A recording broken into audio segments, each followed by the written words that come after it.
एक राजा था जिसका नाम रामधन था। उसके जीवन में सभी सुख थे। राज्य का कामकाज भी ऐशो आराम से चल रहा था।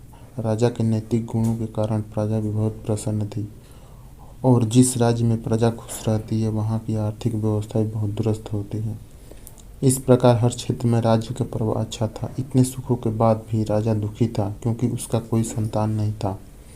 यह गम राजा को अंदर ही अंदर सताता रहता था। प्रजा को भी इस बात का बहुत दुख था। वर्षों के बाद राजा की यह मुराद पूरी हुई और उसे एक पुत्र की प्राप्ति हुई। पूरे नगर में कई दिनों तक जश्न मना। नागरिकों को राजमहल में दावत दी गई। राजा की इस खुशी में प्रजा भी झूम रही थी।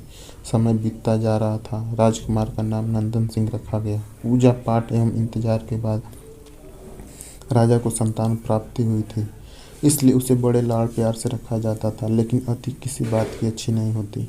अधिक लाड़ ने नंदन सिंह को बहुत बिगाड़ दिया था। बचपन में तो नंदन की सभी बातें दिल को लुभाती थी, पर बड़े होते होते यही बातें बदतमीजी लगने लगती है। नंदन बहुत जिद्दी हो गया था। उसके मन में अहंकार आ गया था। वो चाहता था कि प्रजा सदैव उसकी जय जयकार करे, उसकी प्रशंसा करे। उसकी बातें न सुनने पर वो कोलाहल मचा देता था। बेचारे सैनिकों को वो तो पैरों की जूती समझता था। आए दिन उसका प्रकोप प्रजा पर उतरने लगा था। वो खुद को भगवान के समान पूजता देखना चाहता था। आयु में तो बहुत कम था, लेकिन अहम कई गुना बढ़ चुका था। नंदन के इस व्यवहार से सभी बहुत दुखी थे।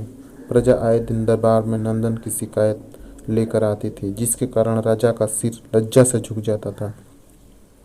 यह एक गंभीर विषय बन चुका था।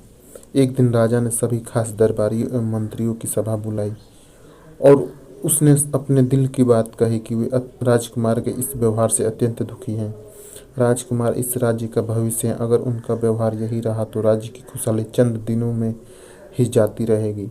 दरबारी राजा को सांत्वना देते हैं और कहते हैं कि आप हिम्मत रखें, वरना प्रजा निसहाय हो जाएगी। मंत्री ने सुझाव दिया कि राजकुमार को एक उचित मार्गदर्शन एवं सामान्य जीवन के अनुभव की जरूरत है। आप उन्हें गुरु राधा गुप्ता के आश्रम भेज दीजिए। सुना है वहाँ से जानवर भी इंसान बनकर निकलता है। यह बात राजा को पसंद आई और उसने नंदन को गुरु जी के आश्रम भेजा। अगले दिन राजा ने पुत्र के साथ गुरु जी के आश्रम पहुंचे। राजा ने गुरु राधा गुप्त के साथ अकेले में बात की और नंदन के विषय में सारी बातें कही। गुरु जी ने राजा को आश्वस्त किया और जब अपने पुत्र से मिलेंगे तब उन्हें गर्व महसूस होगा। गुरु जी के ऐसे शब्द सुनकर राजा को शांति महसूस हुई और वे सहर्ष अपने पुत्र को आश्रम में छोड़कर राजमहल लौट गए। अगले दिन सुबह गुरु के खास चेले द्वारा नंदन को भिक्षा मांग कर खाने को कहा गया, जिससे सुनकर नंदन ने साफ इनकार कर दिया। चेले ने उसे कह दिया कि अगर पेट भरना है तो भिक्षा मांगनी होगी और भिक्षा का समय शाम तक ही है, अन्यथा भूखा रहना पड़ेगा। नंदन ने अपनी अकड़ में चेले की बात नहीं मानी और शाम को होते होते उसे भूख लगने लगी, लेकिन उसे खाने को नहीं मिला। दूसरे दिन ने उसे भिक्षा मांगना शुरू किया। शुरुआत में उसे बोल के कारण उसे भिक्षा नहीं देता था, लेकिन गुरुकुल में सभी के साथ बैठने पर उसे आधे पेट भोजन मिल जाता था। धीरे धीरे उसे मीठे बोल का महत्व समझ आने लगा और करीब 1 महीने बाद नंदन को भरपेट भोजन मिलने लगा, जिसके बाद व्यवहार में बहुत से परिवर्तन आए। इस तरह गुरुकुल के सभी नियमों ने राजकुमार में बहुत परिवर्तन किए, जिसे राधा गुप्त जी समझ रहे थे। एक दिन राधा गुप्त जी ने नंदन को अपने साथ सुबह सवेरे सैर पर चलने को कहा। दोनों सैर पर निकल गए। रास्ते में बहुत बातें की। गुरु जी ने नंदन से कहा कि तुम बहुत बुद्धिमान हो और तुम में बहुत अधिक ऊर्जा है, जिसके कारण सही दिशा में उपयोग करना चाहिए।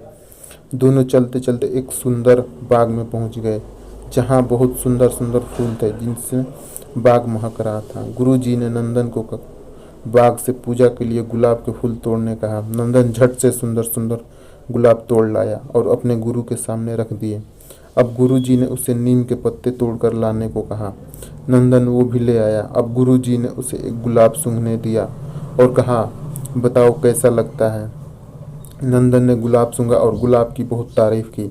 फिर गुरुजी ने उसे नीम के पत्ते चखकर उसके बारे में कहने को कहा। जैसे ही नंदन ने नीम के पत्ते खाए, उसका मुंह कड़वा हो गया और उसने उसकी बहुत निंदा की और उत्तर कतर पीने के ढूंढने लगा। नंदन की यह दशा देख गुरुजी मुस्कुरा रहे थे। पानी पीने के बाद नंदन को राहत मिली। फिर उसने गुरुजी से हंसने के कारण पूछा।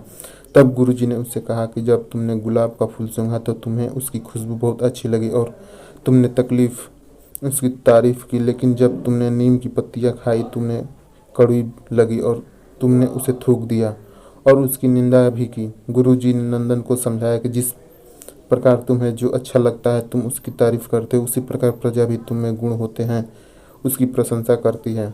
अगर तुम उनके साथ दुर्व्यवहार करोगे और उनसे प्रशंसा की उम्मीद करोगे तो ये कभी दिल से नहीं कर पाएंगे। इस प्रकार जहाँ गुण होते हैं वहाँ प्रशंसा होती है। नंदन को सभी बातें विस्तार से समझ आती जाती है और वह अपने महल लौट जाता है। नंदन में बहुत परिवर्तन आता है और वो बाद में एक सफल राजा बनता है। इस कहानी से हमें यह शिक्षा मिलती है कि गुरु की सीख ने नंदन का जीवन ही बदल दिया। वह एक क्रूर राजकुमार से एक न्यायप्रिय दयालु राजा बन गया। इस कहानी से हमें यह शिक्षा मिलती है कि हमें गुण होते हैं तो लोग हमें हमेशा पसंद करेंगे, लेकिन अगर हम अवगुणी हैं तो हमें प्रशंसा कभी नहीं मिल सकती। अगर कहानी अच्छी लगी हो तो चैनल को सब्सक्राइब कर ले। धन्यवाद।